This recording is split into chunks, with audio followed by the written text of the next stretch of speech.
প্রিয় মা, 24 বছর পর কলম ধরেছে তোমাদের এই বড় আদরের বাধ্য মেয়েটা।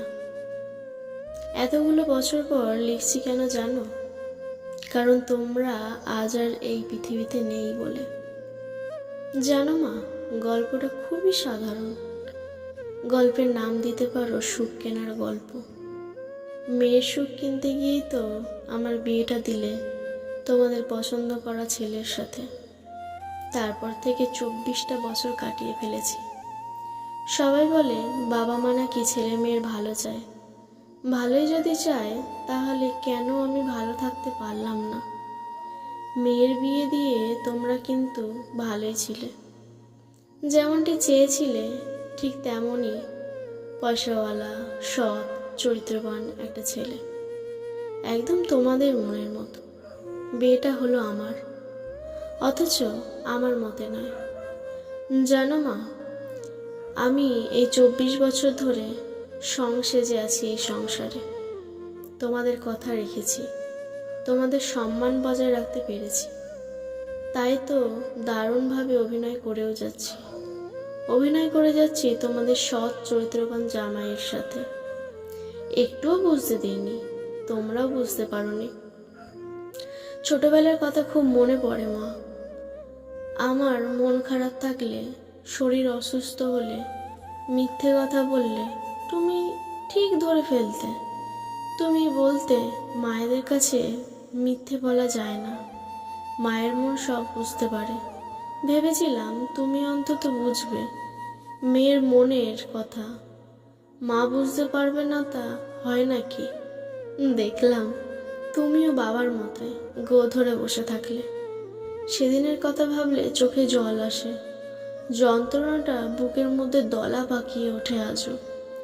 আমাকে ঘরের মধ্যে আটকে রাখলে, আমার ভালোবাসার মানুষটাকে বাড়িতে ডেকে এনে ভীষণভাবে অপমান করলে। আমি আড়াল থেকে স্পষ্ট শুনতে পাচ্ছিলাম তোমাদের কথাগুলো। তুমিই ওকে বলেছিলে ও তোমাকে ভালোবাসে না, ওর সাথে কোনো রকম যোগাযোগ রেখো না। আমার মেয়ের বিয়ে ঠিক হয়ে গেছে, ওকে যদি সত্যিই ভালোবাসো তাহলে ওর জীবন থেকে সরে গিয়ে প্রমাণ করে দিও তুমি সত্যি ওকে ভালোবাসো। আমি শুনেও সেদিন কিছু করতে পারিনি, এক প্রকার জোর করেই বাধ্য হয়ে বিয়েটা করে নিলাম। আমাকে নিরুপায় করে দিয়েছিলে, হাত মুখ বেঁধে দিয়েছিলে, বললে মেয়ে হয়ে বাবা মায়ের মরণ দেখতে চাস? আমার বুকে পাথর চাপিয়ে দিলে। আমি আমার ভালোবাসার মানুষটাকে বিয়ে করলে তোমরা করে নেবে। যতদিন বাঁচবো ওই দোষের ভাগিদার হয়েই আমাকে নাকি বাঁচতে হবে।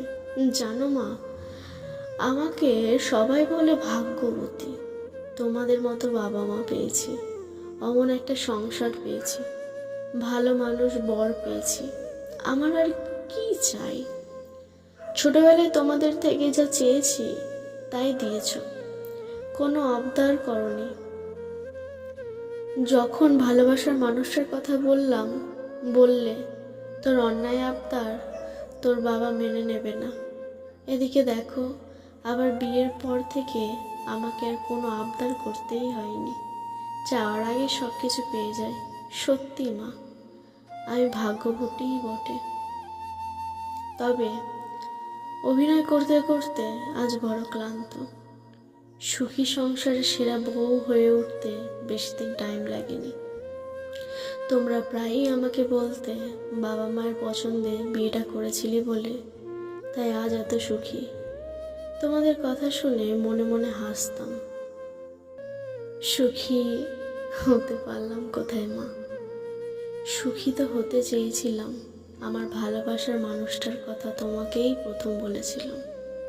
তুমি বলেছিলে ভালো মন্দ বোঝার ক্ষমতা হয়নি তোর, আমরা তোর ভালো চাই, তাই আমাদের পছন্দেই তোকে বিয়ে করতে হবে।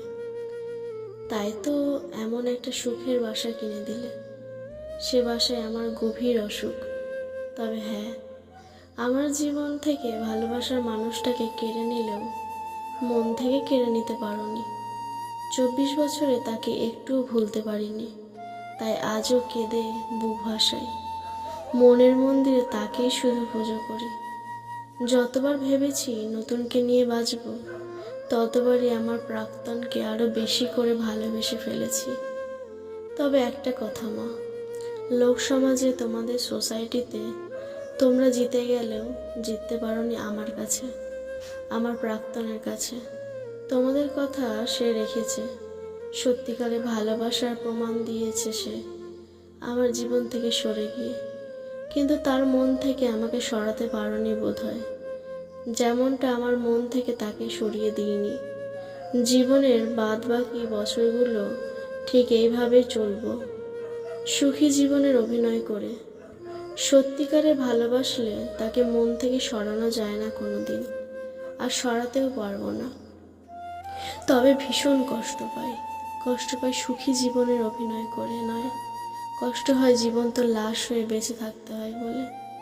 কে বলেছে মানুষ মৃত্যুর মুহূর্তে সুসাইড নোট লিখে যায়? আমার মতো কত অভাগিনী রয়েছে যারা মরে গিয়ে বেঁচে যেতে পারেনি, বরং বেঁচে থেকে কবেই সে মরে গেছে। আজ যা লিখলাম তা আমার মনের বেদনায় শুধু নয়, বলতে পারো এক জীবন্ত লাশের বেদনা, বিধুর নোট। ভালো থেকো মা।